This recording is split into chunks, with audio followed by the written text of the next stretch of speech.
This is an auto-narrated audiobook generated by Google. Livre Les 1001 fantômes. Par Alexandre Dumas. Les 1001 fantômes.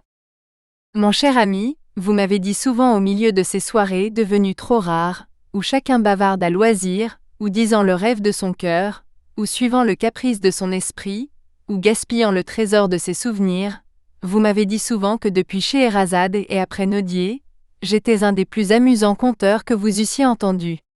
Voilà aujourd'hui que vous m'écrivez qu'en attendant un long roman de moi, vous savez, un de ces romans interminables comme j'en écris, et dans lesquels je fais entrer tout un siècle, vous voudriez bien quelques contes, 2, 4 ou 6 volumes tout au plus, pauvre fleur de mon jardin, que vous comptez jeter au milieu des préoccupations politiques du moment, entre le procès de Bourges par exemple, et les élections du mois de mai. Hélas, mon ami, l'époque est triste, et mes contes, je vous en préviens, ne seront pas gais. Seulement, vous permettrez que, lassé de ce que je vois se passer tous les jours dans le monde réel, j'aille chercher mes récits dans le monde imaginaire. Hélas, j'ai bien peur que tous les esprits un peu élevés, un peu poétiques, un peu rêveurs, n'en soient à cette heure où en est le mien, c'est-à-dire à la recherche de l'idéal, le seul refuge que Dieu nous laisse contre la réalité. Tenez, je suis là au milieu de 50 volumes ouverts à propos d'une histoire de la Régence que je viens d'achever, et que je vous prie, si vous en rendez compte, d'inviter les mères à ne pas laisser lire à leurs filles. Eh bien, je suis là, vous disais-je, et tout en vous écrivant, mes yeux s'arrêtent sur une page des mémoires du marquis d'Argenson, où au-dessous de ces mots, de la conversation d'autrefois et de celle d'à présent, je lis ceci. Je suis persuadé que, du temps où l'hôtel Rambouillet donnait le ton à la bonne compagnie, on écoutait bien, et l'on raisonnait mieux. On cultivait son goût et son esprit. J'ai encore vu des modèles de ce genre de conversation, parmi les vieillards de la cour que j'ai fréquentés. Ils avaient le mot propre, de l'énergie et de la finesse, quelques antithèses, mais des épithètes qui augmentaient le sens, de la profondeur sans pédanterie, de l'enjouement sans malignité. Il y a juste 100 ans que le marquis d'Argenson écrivit ces lignes, que je copie dans son livre. Il avait, à l'époque où il les écrivait, à peu près l'âge que nous avons, et comme lui, mon cher ami, nous pouvons dire, nous avons connu des vieillards qui étaient, hélas, ce que nous ne sommes plus, c'est-à-dire des hommes de bonne compagnie. Nous les avons vus, mais nos fils ne les verront pas. Voilà ce qui fait, quoique nous ne valions pas grand-cause, que nous vaudrons mieux que ne vaudront nos fils.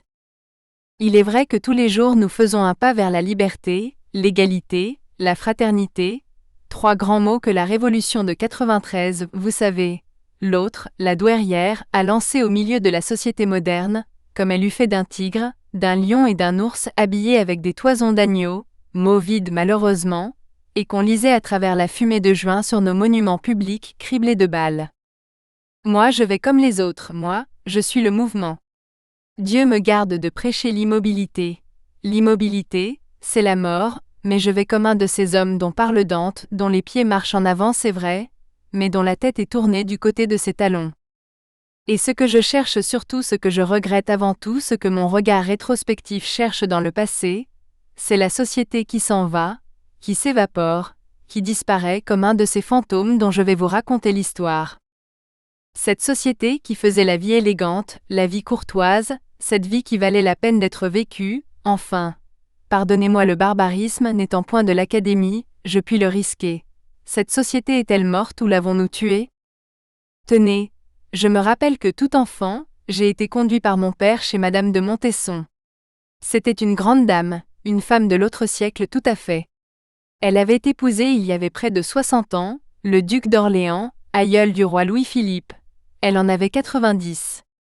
Elle demeurait dans un grand et riche hôtel de la Chaussée-d'Antin. Napoléon lui faisait une rente de 100 000 écus. Savez-vous sur quel titre était basée cette rente inscrite au livre rouge du successeur de Louis XVI? Non, eh bien. Madame de Montesson touchait de l'empereur une rente de 100 000 écus pour avoir conservé dans son salon les traditions de la bonne société du temps de Louis XIV et de Louis XV. C'est juste la moitié de ce que la Chambre donne aujourd'hui à son neveu, pour qu'il fasse oublier à la France ce dont son oncle voulait qu'elle se souvînt.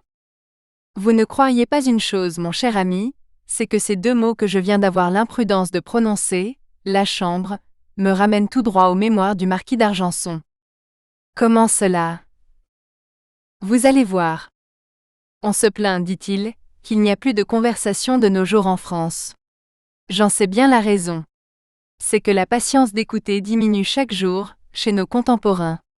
L'on écoute mal, ou plutôt l'on n'écoute plus du tout. J'ai fait cette remarque dans la meilleure compagnie que je fréquente. Or, mon cher ami, quelle est la meilleure compagnie que l'on puisse fréquenter de nos jours? C'est bien certainement celle que 8 millions d'électeurs ont jugée digne de représenter les intérêts, les opinions, le génie de la France. C'est la chambre enfin. Eh bien, entrez dans la chambre au hasard, au jour et à l'heure que vous voudrez. Il y a 100 à parier contre un que vous trouverez à la tribune, un homme qui parle, et sur les bancs 5 à 600 personnes non pas qui l'écoutent, mais qui l'interrompent. C'est si vrai ce que je vous dis là, qu'il y a un article de la Constitution de 1848 qui interdit les interruptions. Ainsi comptez la quantité de soufflets et de coups de poing donnés à la Chambre depuis 1 an, à peu près qu'elle s'est rassemblée, c'est innombrable. Toujours au nom, bien entendu, de la liberté, de l'égalité et de la fraternité. Donc mon cher ami, comme je vous le disais, je regrette bon nombre de choses, n'est-ce pas? Quoique j'ai dépassé à peu près la moitié de la vie, eh bien, celle que je regrette le plus entre toutes celles qui s'en sont allées ou qui s'en vont, c'est celle que regrettait le marquis d'Argenson il y a 100 ans, la courtoisie. Et cependant, du temps du marquis d'Argenson, on n'avait pas encore eu l'idée de s'appeler citoyen. Ainsi jugé. Si l'on avait dit au marquis d'Argenson, à l'époque où il écrivait ces mots, par exemple. Voici où nous en sommes venus en France, la toile tombe, tout spectacle disparaît, il n'y a plus que des sifflets qui sifflent. Bientôt nous n'aurons plus ni élégants conteurs dans la société, ni art, ni peinture, ni palais bâtis, mais des envieux de tout et partout. Si on lui avait dit à l'époque où il écrivait ces mots, que l'on en arriverait moi du moins à envier cette époque, on l'eût bien étonné, n'est-ce pas, ce pauvre marquis d'Argenson. Aussi, que fais-je? Je vis avec les morts beaucoup, avec les exilés un peu, j'essaye de faire revivre les sociétés éteintes, les hommes disparus, ceux-là qui sentaient l'ambre au lieu de sentir le cigare, qui se donnaient des coups d'épée, au lieu de se donner des coups de poing. Et voilà pourquoi, mon ami, vous vous étonnez quand je cause d'entendre parler une langue qu'on ne parle plus. Voilà pourquoi vous me dites que je suis un amusant conteur. Voilà pourquoi ma voix, écho du passé, est encore écoutée dans le présent qui écoute si peu et si mal. C'est qu'au bout du compte, comme ces Vénitiens du XVIIIe siècle auxquels les lois somptuaires défendaient de porter autre chose que du drap et de la bure, nous aimons toujours à voir se dérouler la soie et le velours, et les beaux brocarts d'or dans lesquels la royauté tablait les habits de nos pères. Tout à vous. Alexandre Dumas. Chapitre -1. La rue de Diane, à Fontenay-aux-Roses. Le 1er septembre de l'année 1831, je fus invité par un de mes anciens amis, chef de bureau au domaine privé du roi, à faire, avec son fils, l'ouverture de la chasse à Fontenay-aux-Roses. J'aimais beaucoup la chasse à cette époque, et en ma qualité de grand chasseur, c'était chose grave que le choix du pays où devait, chaque année, se faire l'ouverture. D'habitude nous allions chez un fermier ou plutôt chez un ami de mon beau-frère. C'était chez lui que j'avais fait en tuant un lièvre, mes débuts dans la science des Némrodes et des Elzéar blazes. Sa ferme était située entre les forêts de Compiègne et de Villers-Cotterêts, à une demi-lieue du charmant village de Morienval, à 1 lieue des magnifiques ruines de Pierrefonds. Les 2 ou 3 000 arpents de terre qui forment son exploitation présentent une vaste plaine presque entièrement entourée de bois, coupée vers le milieu par une jolie vallée au fond de laquelle on voit, parmi les prés verts et les arbres aux tons changeants, fourmiller des maisons à moitié perdues dans le feuillage, et qui se dénoncent par les colonnes de fumée bleuâtre qui, d'abord protégées par l'abri des montagnes qui les entourent, montent verticalement vers le ciel, et ensuite, arrivées aux couches d'air supérieures, se courbent, élargies comme la cime des palmiers, dans la direction du vent. C'est dans cette plaine et sur le double versant de cette vallée, que le gibier des 2 forêts vient s'ébattre comme sur un terrain neutre. Aussi l'on trouve de tout sur la plaine de Brassoir, du chevreuil et du faisan en longeant les bois, du lièvre sur les plateaux, du lapin dans les pentes, des perdrix autour de la ferme. Monsieur Moquet, c'est le nom de notre ami, avait donc la certitude de nous voir arriver. Nous chassions toute la journée, et le lendemain, à 2 heures, nous revenions à Paris, ayant tué entre 4 ou 5 chasseurs, 150 pièces de gibier, dont jamais nous n'avons pu faire accepter une seule à notre hôte. Mais cette année-là, infidèle à Monsieur Moquet, j'avais cédé à l'obsession de mon vieux compagnon de bureau, séduit que j'avais été par un tableau que m'avait envoyé son fils, élève distingué de l'école de Rome, et qui représentait une vue de la plaine de Fontenay-aux-Roses, avec des étoiles pleines de lièvres et des luzernes pleines de perdrix. Je n'avais jamais été à Fontenay-aux-Roses. Nul ne connaît moins les environs de Paris que moi quand je franchis la barrière, c'est presque toujours pour faire 5 ou 600 lieues. Tout m'est donc un sujet de curiosité, dans le moindre changement de place. À 6 heures du soir, je partis pour Fontenay, la tête hors de la portière comme toujours. Je franchis la barrière d'enfer, je laissai à ma gauche la rue de la Tombissoire et j'enfilai la route d'Orléans. On sait qu'Issoire est le nom d'un fameux brigand qui, du temps de Julien, rançonnait les voyageurs qui se rendaient à Lutèce. Il fut un peu pendu, à ce que je crois, et enterré à l'endroit qui porte aujourd'hui son nom, à quelque distance de l'entrée des catacombes. La plaine qui se développe à l'entrée du Petit Montrouge est étrange d'aspect. Au milieu des prairies artificielles, des champs de carottes et des plates-bandes de betteraves, s'élèvent des espèces de forts carrés en pierre blanche, que domine une roue dentée, pareille à un squelette de feu d'artifice éteint. Cette roue porte à sa circonférence des traverses de bois, sur lesquelles un homme appuie alternativement, l'un et l'autre pied. Ce travail d'écureuil, qui donne aux travailleurs un grand mouvement apparent sans qu'ils changent de place en réalité, a pour but d'enrouler autour d'un moyeu une corde qui, en s'enroulant, amène à la surface du sol une pierre taillée au fond de la carrière, et qui vient voir lentement le jour. Cette pierre, un crochet l'amène au bord de l'orifice, où des rouleaux l'attendent pour la transporter à la place qui lui est destinée. Puis la corde redescend dans les profondeurs où elle va rechercher un autre fardeau, donnant un moment de repos au moderne Ixion, auquel un cri annonce bientôt qu'une autre pierre attend le labeur qui doit lui faire quitter la carrière natale, et la même œuvre recommence pour recommencer encore, pour recommencer toujours. Le soir venu, l'homme a fait 10 lieues sans changer de place. S'il montait en réalité en hauteur d'1 degré à chaque fois que son pied pose sur une traverse, au bout de 23 ans il serait arrivé dans la Lune. C'est le soir surtout, c'est-à-dire à l'heure où je traversais la plaine qui sépare le Petit du Grand Montrouge que le paysage, grâce à ce nombre infini de roues mouvantes qui se détachent en vigueur sur le couchant enflammé, prend un aspect fantastique. On dirait une de ces gravures de Goya, où dans la demi-teinte, des arracheurs de dents font la chasse aux pendus. Vers 7 heures, les roues s'arrêtent, la journée est finie.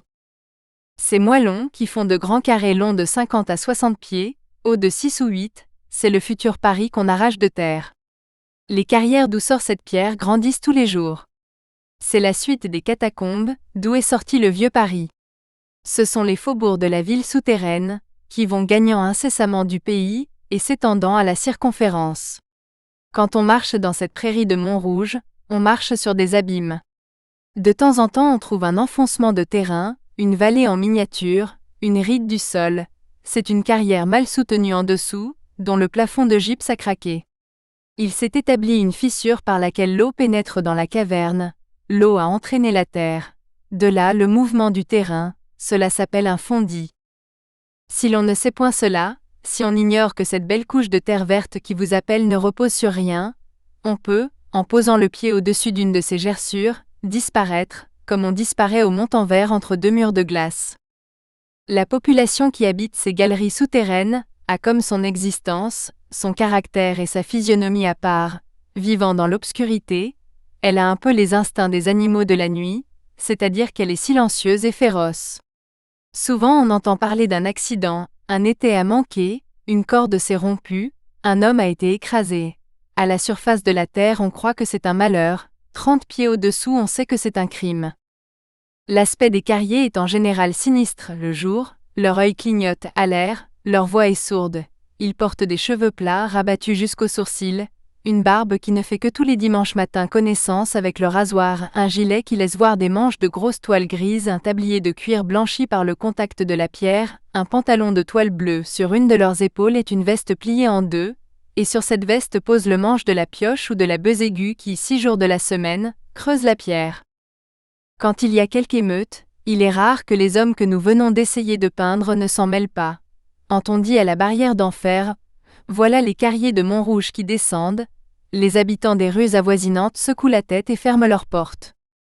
Voilà ce que je regardais, ce que je vis pendant cette heure de crépuscule qui, au mois de septembre, sépare le jour de la nuit, puis, la nuit venue, je me rejetais dans la voiture, d'où certainement aucun de mes compagnons n'avait vu ce que je venais de voir. Il en est ainsi en toutes choses, beaucoup regardent, bien peu voient. Nous arrivâmes vers les 8h30 à Fontenay, un excellent souper nous attendait, puis après le souper, une promenade au jardin. Sorrent est une forêt d'orangers, Fontenay est un bouquet de roses. Chaque maison a son rosier qui monte le long de la muraille, protégé au pied par un étui de planches. Arrivé à une certaine hauteur, le rosier s'épanouit en gigantesque éventail, l'air qui passe est embaumé, et lorsqu'au lieu d'air il fait du vent, il pleut des feuilles de rose comme il en pleuvait à la fête-Dieu quand Dieu avait une fête. De l'extrémité du jardin, nous eussions eu une vue immense s'il eût fait jour. Les lumières seules semées dans l'espace indiquaient les villages de Sceaux, de Bagneux, de Châtillon et de Montrouge. Au fond s'étendait une grande ligne roussâtre d'où sortait un bruit sourd semblable au souffle de Léviathan, c'était la respiration de Paris. On fut obligé de nous envoyer coucher de force, comme on fait aux enfants. Sous ce beau ciel tout brodé d'étoiles, au contact de cette brise parfumée, nous eussions volontiers attendu le jour. À 5h du matin, nous nous mîmes en chasse, guidés par le fils de notre hôte qui nous avait promis monts et merveilles, et qui, il faut le dire, continua à nous vanter la fécondité giboyeuse de son territoire avec une persistance digne d'un meilleur sort. À midi, nous avions vu un lapin et 4 perdrix. Le lapin avait été manqué par mon compagnon de droite, une perdrix avait été manquée par mon compagnon de gauche, et sur les 3 autres perdrix, 2 avaient été tués par moi. À midi, à Brassoir, j'eusse déjà envoyé à la ferme 3 ou 4 lièvres et 15 ou 20 perdrix. J'aime la chasse, mais je déteste la promenade, surtout la promenade à travers champs. Aussi, sous prétexte d'aller explorer un champ de luzerne situé à mon extrême gauche, et dans lequel j'étais bien sûr de ne rien trouver, je rompis la ligne et fis un écart. Mais ce qu'il y avait dans ce champ, ce que j'y avais avisé dans le désir de retraite qui s'était déjà emparé de moi depuis plus de 2 heures, c'était un chemin creux, qui, me dérobant au regard des autres chasseurs, devait me ramener par la route de Sceaux droit à Fontenay-aux-Roses. Je ne me trompais pas. À 1h sonnant au clocher de la paroisse, j'atteignais les premières maisons du village. Je suivais un mur qui me paraissait clore une assez belle propriété, lorsqu'en arrivant à l'endroit où la rue de Diane s'embranche avec la grande rue, je vis venir à moi, du côté de l'église, un homme d'un aspect si étrange, que je m'arrêtai, et qu'instinctivement j'armai les 2 coups de mon fusil, mu que j'étais par le simple sentiment de la conservation personnelle. Mais pâle, les cheveux hérissés, les yeux hors de leur orbite, les vêtements en désordre et les mains ensanglantées, cet homme passa près de moi sans me voir, son regard était fixe et atone à la fois, sa course avait l'emportement invincible d'un corps qui descendrait une montagne trop rapide, et cependant sa respiration ralente indiquait encore plus d'effroi que de fatigue. À l'embranchement des 2 voies, il quitta la grande rue pour se jeter dans la rue de Diane, sur laquelle s'ouvrait la propriété dont, pendant 7 ou 8 minutes, j'avais suivi la muraille. Cette porte, sur laquelle mes yeux s'arrêtèrent à l'instant même, était peinte en vert et était surmontée du numéro 2. La main de l'homme s'étendit vers la sonnette bien avant de pouvoir la toucher, puis il l'atteignit, l'agita violemment, et presque aussitôt, tournant sur lui-même, il se trouva assis sur l'une des 2 bornes qui servent d'ouvrage avancé à cette porte. Une fois là, il demeura immobile, les bras pendants et la tête inclinée sur la poitrine. Je revins sur mes pas, tant je comprenais que cet homme devait être l'acteur principal de quelque drame inconnu et terrible. Derrière lui, et aux 2 côtés de la rue, quelques personnes, sur lesquelles il avait sans doute produit le même effet qu'à moi, étaient sorties de leur maison, et le regardaient avec un étonnement pareil à celui que j'éprouvais moi-même. À l'appel de la sonnette qui avait résonné violemment, une petite porte percée près de la grande s'ouvrit, et une femme de 40 à 45 ans apparut à.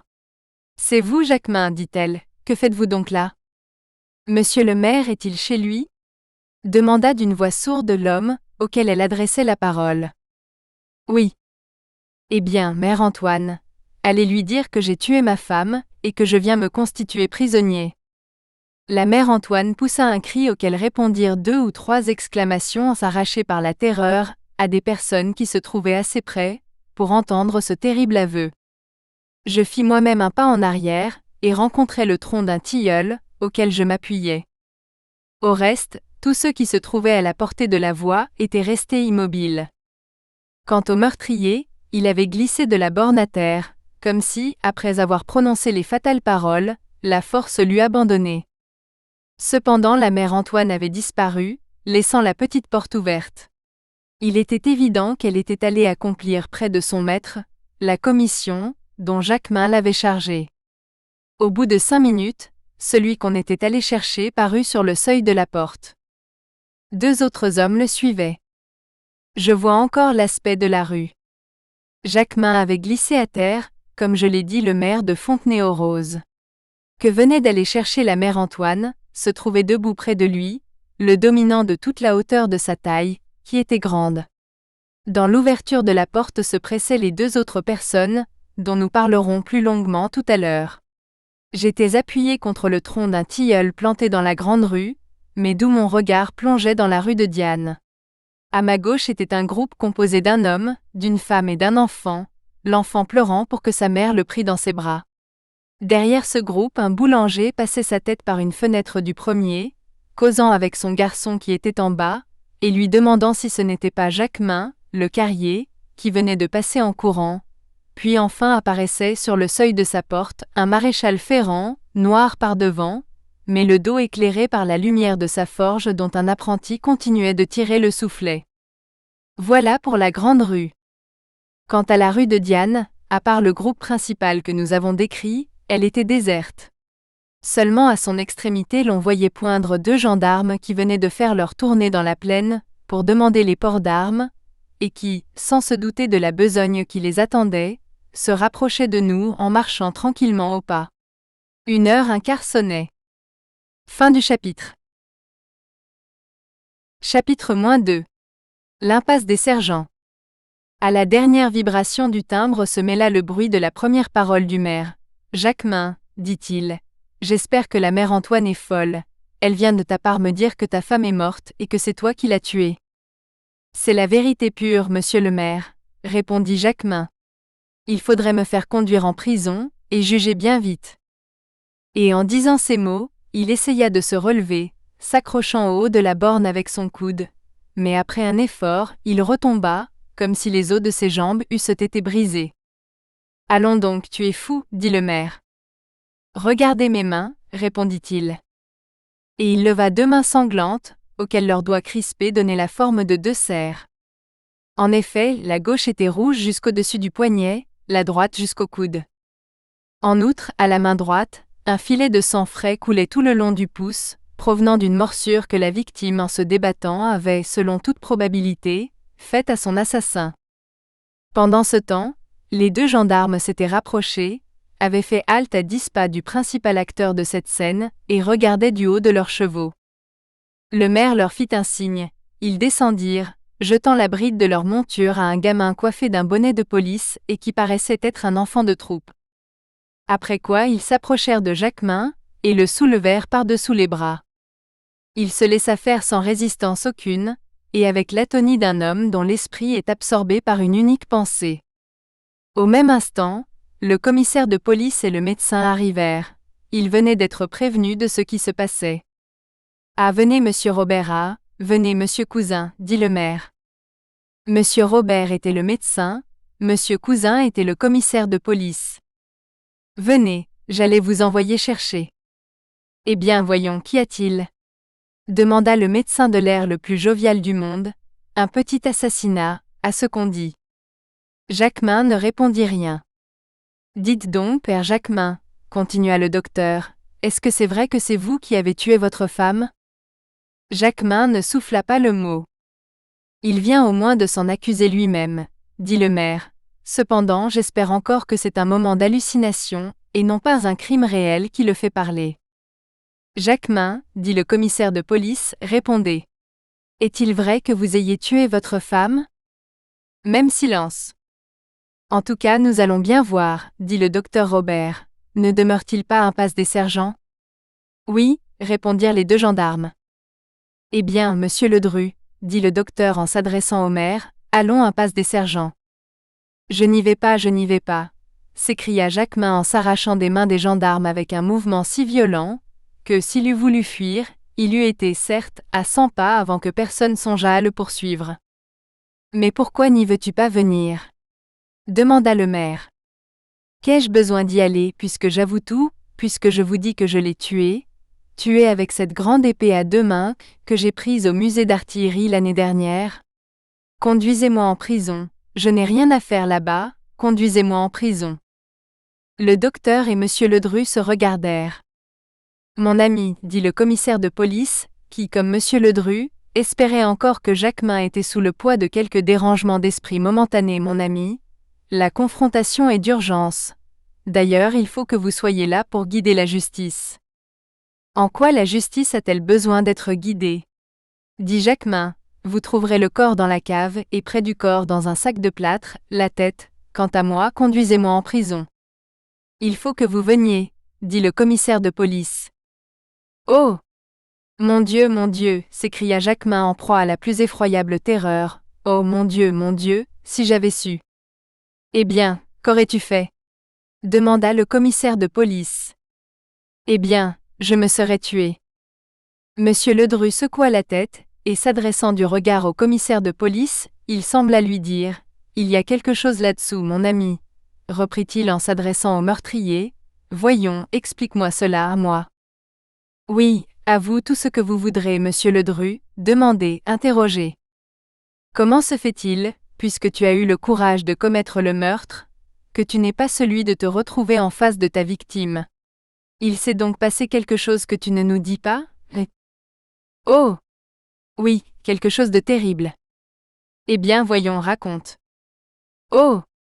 Non, vous diriez que ce n'est pas vrai, vous diriez que je suis fou. N'importe, que s'est-il passé? Dis-le-moi. Je vais vous le dire, mais à vous. Il s'approcha de monsieur Ledru. Les deux gendarmes voulurent le retenir, mais le maire leur fit un signe, ils laissèrent le prisonnier libre. D'ailleurs, eût-il voulu se sauver, la chose était devenue impossible. La moitié de la population de Fontenay-aux-Roses encombrait la rue de Diane et la Grande Rue.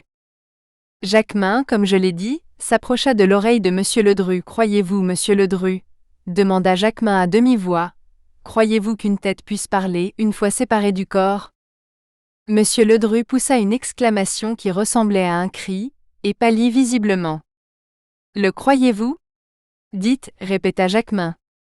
Monsieur Ledru fit un effort. « Oui, dit-il, je le crois. » Eh bien, elle a parlé. Qui?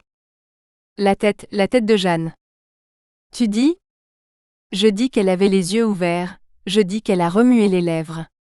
Je dis qu'elle m'a regardé. Je dis qu'en me regardant elle m'a appelé « misérable ». En disant ces mots, qu'il avait l'intention de dire à monsieur Ledru tout seul, et qui cependant pouvaient être entendus de tout le monde, Jacquemin était effrayant. « Oh! La bonne charge, s'écria le docteur en riant, elle a parlé, une tête coupée a parlé. Bon. Jacquemin se retourna quand je vous le dis, fit-il. Eh bien, dit le commissaire de police, raison de plus pour que nous nous rendions à l'endroit où le crime a été commis. Gendarme, emmenez le prisonnier. Jacquemin jeta un cri en se tordant. Non, dit-il, vous me couperez en morceaux si vous voulez, mais je n'irai pas. Venez, mon ami, dit monsieur Ledru. S'il est vrai que vous ayez commis le crime terrible dont vous vous accusez, ce sera déjà une expiation. D'ailleurs, ajouta-t-il en lui parlant bas, la résistance est inutile, si vous n'y voulez pas venir de bonne volonté, ils vous y mèneront de force. Eh bien alors, dit Jacquemin, je veux bien, mais promettez-moi une chose, monsieur Ledru. Laquelle? Pendant tout le temps que nous serons dans la cave, vous ne me quitterez pas. Non. Vous me laisserez vous tenir la main. Oui. Eh bien, dit-il, allons. Et tirant de sa poche un mouchoir à carreaux, il essuya son front trempé de sueur. On s'achemina vers l'impasse des sergents. Le commissaire de police et le docteur marchaient les premiers, puis Jacquemin et les deux gendarmes. Derrière eux venait monsieur Ledru, et les 2 hommes qui avaient apparu à sa porte en même temps que lui. Puis roulait, comme un torrent plein de houle et de rumeurs, toute la population à laquelle j'étais mêlé. Au bout d'1 minute de marche à peu près, nous arrivâmes à l'impasse des sergents. Nous espérons que vous avez apprécié cet aperçu. Pour continuer à écouter ce livre audio sur Google Play Livres, utilisez le lien dans la description de la vidéo.